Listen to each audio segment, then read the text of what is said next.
Luke Walton knows tensions can boil over on an NBA court, but he still has a message for other teams: keep your hands off his players.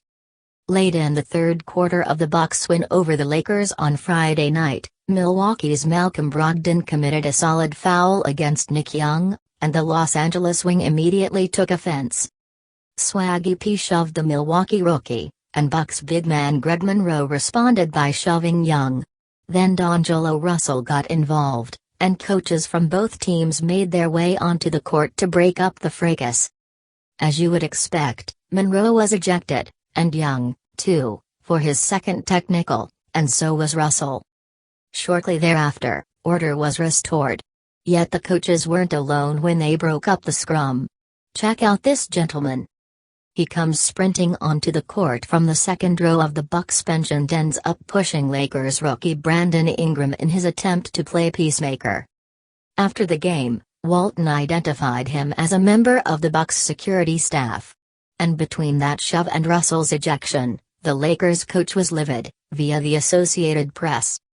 D'Angelo only responded after Monroe had grabbed Nick by the neck and thrown him, Walton said. So if D'Angelo didn't push him, I would have been mad at D'Angelo. He did the right thing. So for the NBA to say that the two of them did the same thing and just cancelled each other out is absolute crap to me. Walton also was infuriated that the officials did nothing about a member of the Bucks security team who came onto the court and shoved Ingram during the exchange. If there's nothing wrong with that, then I have no problem finding some people to hire on our staff for the next time we get in a skirmish, Walton said. The refs don't say anything about that, and he puts his hands on one of our players. He works for them.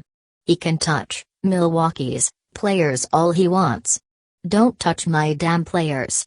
Because if that's okay, I'm sure we can find a couple of people here in LA that want that job working for the Lakers, too. One imagines Walton will face a stiff fine from the league for his post-game comments, and the players involved in the skirmish could face additional discipline, as well. If there's a silver lining in all this, though, it's kind of nice to see Walton stick up for Russell.